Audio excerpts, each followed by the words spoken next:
All right, welcome to Witchpolice Radio. One of the things that is cool about having done the show for as long as I have is every few months I ask listeners if there are local bands they want to hear. And a lot of the time it's kind of the same 6 or 7 or 8 bands that everyone requests over and over again. And I have been slowly chipping away that list, I think, in 2021. And so the guests on this episode are another one of those bands, people that have been requested over and over again. And I keep saying, yes, yes, I will get to them. And then I haven't until now. So I'm really happy to have you on. I mean, you've been doing your thing for a long time in Manitoba. And yeah, I think the best way to start this off is if the two of you want to introduce yourselves and then maybe just give a bit of background about the band for people who aren't familiar. I'm Steph. I'm the lead singer and guitar player of Mise. I'm Jody, and I am the drummer of Mise. And I guess a little background of our band. We are an indie rock band. Yeah, we've been playing in this scene now for about 10 years, which is like crazy. It is, yeah, it's a long time. That is a long time. But you know, we've released 3 full-length records and an EP, and yeah, it's just been quite a wild ride. This whole, like, honestly, the whole last 10 years has just gone by in a blink. I just can't even believe it. And then sometimes I look at, you know, resume stuff that we have to use to submit for grants and stuff. I'm like, oh yeah, we did that. I totally forgot about that. Like, oh yeah, we've been here. I didn't even remember that. Like, yeah, it's pretty cool. That is cool. And you're in Gimli, right? Yeah, I'm in Gimli. Yeah. Okay. Not both of you? No. I'm Winnipeg, but I grew up in Gimli. Steph grew up in Winnipeg, and now she's in Gimli, so we flipped. But yeah. That's kind of cool. Yeah. So does Gimli have its own scene? I know there's a bar there that has shows, and I know there's other artists around the Interlake kind of area, but is there a community there specifically centered around music? Or is it mainly the city and other bigger centers? Well, I would say that, like, Gimli is just a very creative place. Like, it's surprisingly creative. Like, there's lots of, like, artsy people here. It's like half artsy people and then, like, half kind of, like, small town, like, what you would expect. But way more creative people than you would think. And I think that's what makes Gimli kind of special. You know, you have lots of people who are just, like, art lovers, music lovers, and like fans and supporters, as well as just artists themselves. So it's nice to be in a small community like that. But in terms of like an actual music scene here, I'm not sure there's much of a music scene here, but there's like great artists who are from here, and and people who've come from Gimli who now live in Winnipeg and from the Interlake, like Micah Ehrenberg, Van Allen, like Scott, and like Corey Hickaway, who plays bass with us. Like, he's amazing, and they're all from the Interlake, right? So there is something about this place, I think, that, you know, breeds creativity.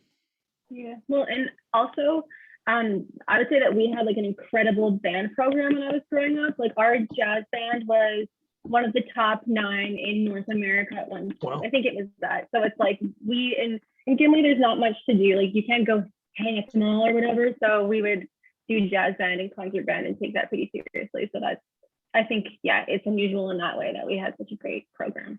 Yeah, that's cool. And I guess, yeah, it's more, I mean, Gimli, especially because of the beach and because of all the summer activities, it's kind of a community that fills up once a year and then kind of just dwindles population wise, right? So that's I can see that music being something to do would fit well with that community. Yeah.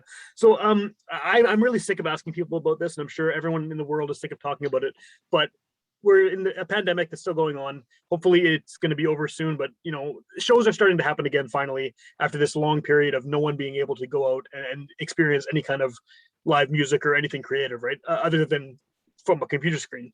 So what has this been like for the two of you? Because I know you released an album at the beginning of the year, and like obviously you weren't able to promote that or even release it the way that you would have liked to, I'm sure, and the way that you've done with previous releases. So what has this kind of experience of a COVID album been for you? Wow. Yeah, well, isn't that just such an interesting thing that we actually had to deal with that? It's like, of all the times to release an album, we did not plan on that. So, you know, it was a shocker because when we released, so the whole plan, first single, March 2020, we were supposed to be at Treefort Music Festival in Boise, Idaho, an amazing festival. We were opening for Lauren Ruth Ward, and like we were so excited to go.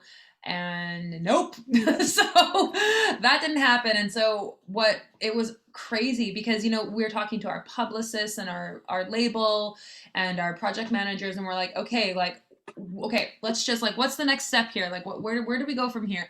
And it was nobody knew what to do. Like, it was just, well, we're just gonna have to wait and see like how serious this is, you know, which is so funny to say that now, knowing, you know, knowing how long it's gone on for. Yeah. We're still waiting.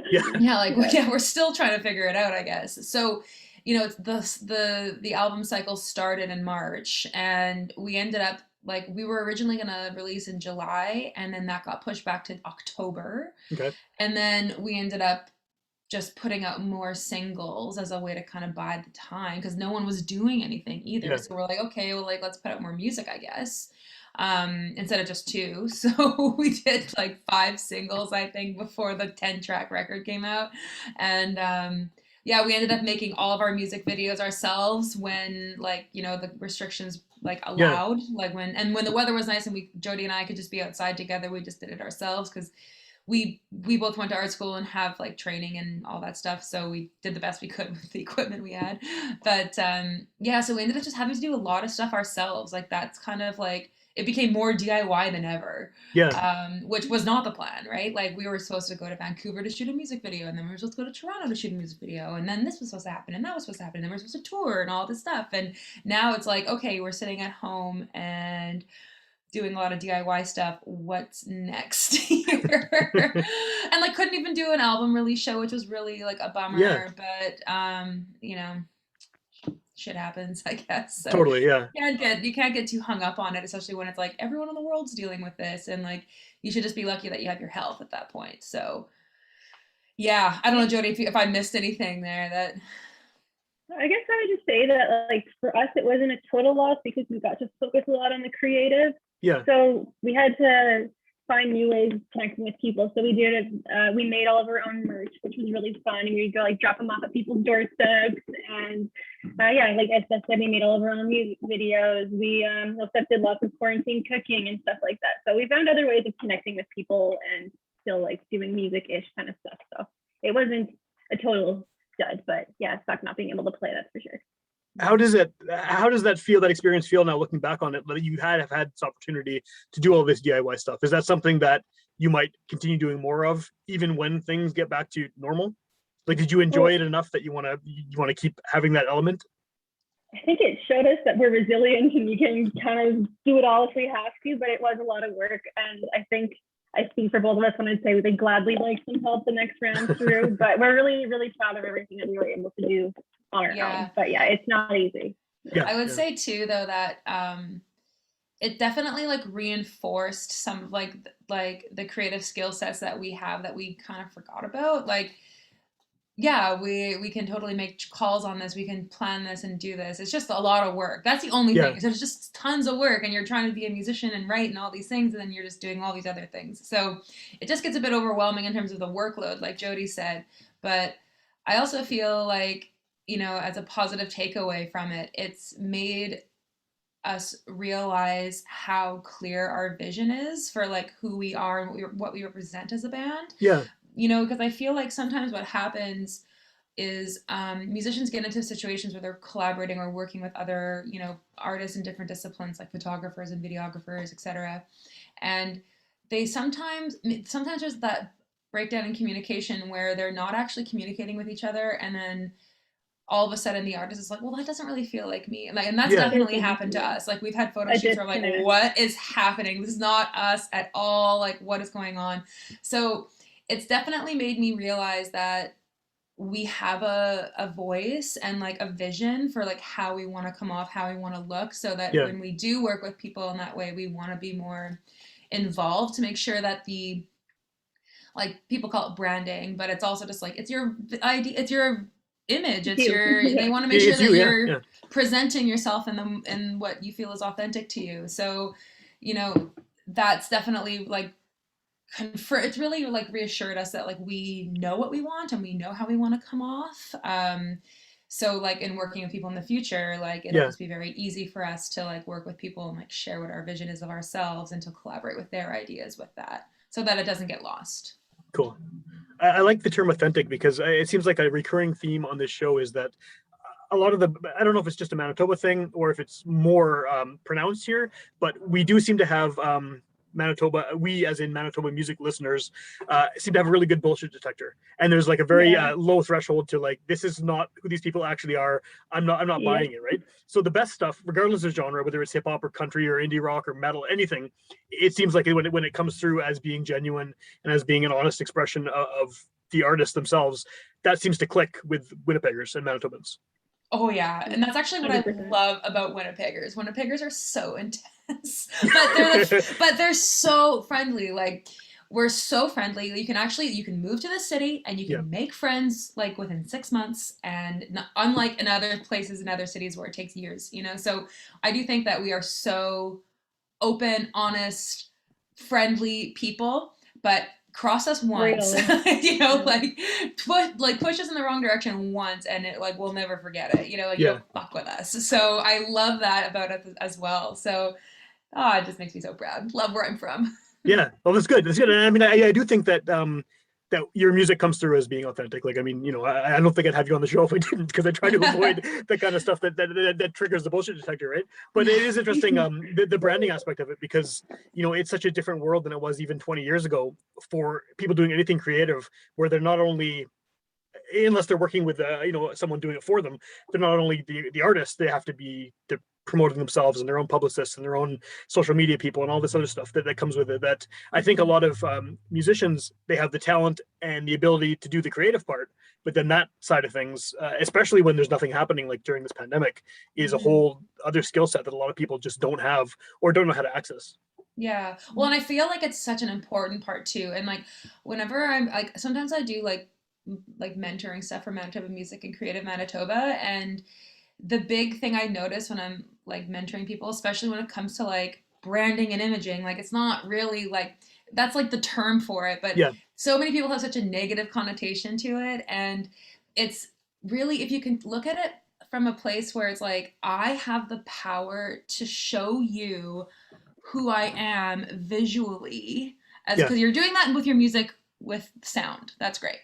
But visually on like pictures, Instagram, all that crap, you know, you have to present who you are. And like it's not about like being and looking completely different from who you are and making yourself seem to be someone that you're not. It's actually it's the opposite. It's how can I like make myself look as me as possible so that when people see me they understand what I'm trying Yeah. to say to them in a visual way. You're And enhancing the so you-ness of yourself. yeah, exactly. And so I try and like get people out of this whole like marketing branding bullshit. That's like the man. Like it's Yeah. like it is when you're like selling French fries for McDonald's, but not when you're like a band trying to like get people to love you and follow you and all that stuff, right? Like when you're trying to grow your little music business and like Yeah. get people to join you, you need to kind of like show who you are and like what you represent, you know? Like for us, like Jody loves her cats, and it's a big part of our Instagram sometimes. I saw a cat in the background of the video here earlier. Yeah. Yeah, like, and so that's a part of like who we are. So, you know, it doesn't have to be like lip fillers and boob jobs. It, you know, Yeah. it can be just like, I don't know, making Cheetos mac and cheese, and that's who we Right. are. Right. Right. Well, and people expect that, right? At this point, I mean, it's now everyone is so plugged in to what everyone else is doing that you can, if you see your favorite band eating Cheetos online if you want to, right? And there's an expectation almost of that's part of it. Like that access is a given, right? So does Mhm. that have any impact on as far as the creative side of things, where you're already kind of revealing everything just in the day-to-day social media world we're in? Does it make it harder to I guess what the word would be, but to reveal things about yourselves creatively in the actual songs? I would No. say I think so. Like it sucks because when you play in a band initially, you do it because you love the music and you love playing music. But then you're expected to like run a small business, like, okay, I got this, I can do this, and then you're expected to handle all this, like, okay. And then with all of the social media platforms coming out, and it's just like all you want to do is make music, but now you're expected to be on Twitter, Instagram, TikTok, Yeah. do Q&As, all of this stuff, and it's just a lot. And it's like, why can't I just be why can't I just play my instrument and be a musician? But like the answer to that, it's kind of disheartening because you can't really do that. You have to do everything else. And it's hard because sometimes doing all of that can, I find, take away from what it's really all about, and that is the music. Yeah. So that's, yeah, but if you're saying not really, like you try to. Well, I think for me personally, they're like two separate worlds. Like Okay. I would never, like I don't, like you said, Jody, it's like it's weird. Like social media is like part of the job. Like, and I hate that that's what it is. Like it's become so powerful that like that's how festivals will judge whether they want you Totally. to play at their festival, like based on your numbers and engagements and stuff. Like, so it's a business tool that like you have to use, which is frustrating. And but there is a creative aspect to it in terms of like showing who you are and all that stuff.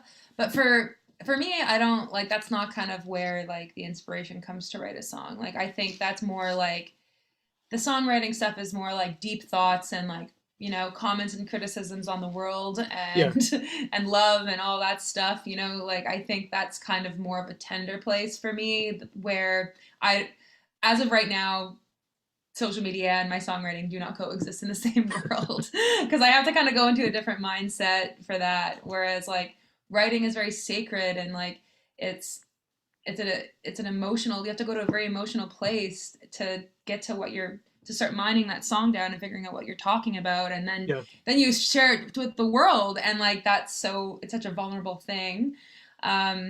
But what's great about it is that so many people, if you write a good song, like people just put their own feelings on the song, right, and their own experience, and they see themselves in the song. So it's not as revealing as it might be for us, it's sometimes not, because the listeners are just putting themselves on the song. And that's kind of what is so fun, because that's how you connect with them, because all of a sudden it's like, oh, well, I connect to the song you wrote, and I'm like, oh, you're connecting with the song I wrote, so now we're connected, even though we don't talk about what the song's about or what it means to us. Right, because it means totally different things, because it's, once you put it out there, it's out of your hands and you can't control how people are going to receive it. Yeah, exactly. So it's kind of, it's a special part like of the whole thing, I think, of music. So yeah, it's hard for me to put songwriting and social media in the same world. They just don't exist. Fair enough. With, I mean, you put out a record at the beginning of the year. It was January, I guess, right? And October. okay, sorry, October. So it's been a while now already. And what is the, I know we talked about this earlier about the pandemic and everything, but what's sort of the plan going forward? You haven't been able to properly release this the way you wanted to. Are you still hoping to kind of push this record, or have you already moved on to more ideas and new songs and new stuff now that this has been sitting there kind of tourable and unshowable, right? Yeah, well, like the thing is, like you can't like wait around too long, right? Like you have to keep moving regardless of a pandemic, you know, and Spotify sure makes you feel like you got to keep releasing things too. So I think like it's, the answer is both. Like we're still in the Winnipeg, California album cycle. Like we're coming up on our 1 year anniversary in 2 days. October 9th, 2020 is when it came out, and it's going to be a 1 year anniversary in a couple days. And you know, we're doing stuff around that. We're having like, we're getting beer made by we're getting our own beer by Torque, which is really cool. We're having like parties with that, which is really fun. So like we're doing cool things that we can, like as much as we can, to kind of celebrate the release and the album itself and to kind of keep it going. But we're also writing and recording. So, you know, we can't go anywhere. So we might as well be writing and recording. So yeah. Jody, I think, and like Jody, you think that like because we're writing for like the next album, and we're also recording for something else right now too. So yeah, we've got a lot happening, but I think the 1 year anniversary is going to be fun because we're having an event, and it'll be the first time where we can like sell our vinyls in person, and we've got new merch and stuff, and we can just hang out and we actually, it'll be out Spanish. We did a pop-up video, like MTV or whatever it is, Much Music Style. So we're going to release a pop-up video. So there are ways in which we're going to continue to promote Winnipeg, California, so that it gets the love it deserves, but also, moving on too. So can't hang on to it forever. Sure. Yeah. Well, and again, especially when you don't know how long this is going to go on for, right? So. Well, and also like touring is like, I don't know, like how can you tour right now? It's tough. Like some people are doing it, and some people are doing it and canceling it. So it's just like, it's very like, I don't know where to go with this, Yeah. like, we talked to some people on our team and we're like, okay, what do you think? One person's like, yeah, I wouldn't even bother. Everyone's canceling, and that everything that they book is canceled. Oh, I've been talking to these agents. Yeah, they're just canceling everything and pushing back the dates again. And Yeah. but then some people are touring and some people are flying overseas, and like, so it's like, it's so, I don't know. I don't know what the answer is. I don't really know what the right thing to do is. And then it's also tough too when like certain provinces aren't doing very well. And then it's like, do I really want to play there? Like, I Yeah. don't know, So Good times. good times. Yeah. Like rock and roll, baby. What a Yeah. world. Yeah. What has the reception been like to the record? I mean, to Winnipeg, California, because again, like as we said a bunch of times here, you haven't been able to release it the way you would have traditionally done it. Obviously, people are still hearing it because, well, on one hand, people have nothing else to do other than listen to music, right? And also because of streaming and all this stuff, it's fairly easy for people to just grab it, right? So, what is the what's the response been from listeners? It's been really great. Like, we like, I personally think it's the strongest piece of work we've ever released. Like, we wrote like 50 songs and picked 10. Oh, cool. So, this is like some of the top, like, I think there was probably like 15, 16 songs that were like ace and like should have been on the record, but we only got 10. So the reception's been fabulous. Like, we were nominated for Western Canadian Music Award for Rock Artist of the Year Yeah. and for Songwriter of the Year, which is so nice to be recognized on the songwriting side, especially in our genre, because that's usually kind of overlooked. Yeah, for sure. So that means a lot to us. But so we've gotten some validation in terms of award recognition and stuff like that, and we get people who message us like in different languages, and we're like, Cool. what is this? Like, I have to go to Google Translate and figure out what they're saying. This is cool. So we do get it. We just don't have the same kind of like merch table conversations. People buying the record after they see us play and being all pumped on that. That's what we're missing, and that sucks, because that's so much fun, because you're really hearing people be like, I love that song and this and this and that. But we did have that show, Jody, with at the Burt. We played with the Sheepdogs and Oh, right. Said Yeah, the I saw Whale, that. Yeah. and the Rippers were there too, which were awesome. And it was great, actually. That was the first show since. And like, there were people like singing the words to our songs, Cool. and I was like, "What?" Like, To of our the new new songs, That's and awesome. I'm like, "What?" Awesome. I was so happy to see that, because I'm like, because we're so distant right now, Yeah, right? Like, things are just happening on social media and online, but I'm not like seeing someone like mouth the words to my songs, and it's like, oh my god, that's so cool. That is cool. So yeah, so that felt really good. So I feel like it's been good, Jody. I don't know, have we been getting bad reviews that you've been keeping from me? No, they've been good. And then even when we were dropping off the merch and stuff like that, just dropping it on their door, it was like, I don't know who post this is. This is someone I don't know. Yeah, that's cool. Lots of new people too, so it's kind of cool. That's awesome. So where can people find it right now? I mean, the good thing about this being a podcast is someone can listen to it the day it comes out, or they can listen to it 2 years from now, at which point, hopefully things are back to normal and shows are happening and tours are happening and they can actually see you live. But, at this point, shows aren't really happening. What's the best way to track you down and find your music online and get your hands on it? Well, if they want to just listen and stream, we're obviously on all the streaming stuff. So just go to your streaming service. Yep. But if you want physical copies of things, either on our website, so miseensceneband.com, or you can just Instagram us and message us, and we can do things that way too. Cool. And how much of your how much of your catalog is still available? I mean, is it all physically? Is it all out there floating around, or is it just the newest one? We have no, we still have a little bit of everything left. Yeah.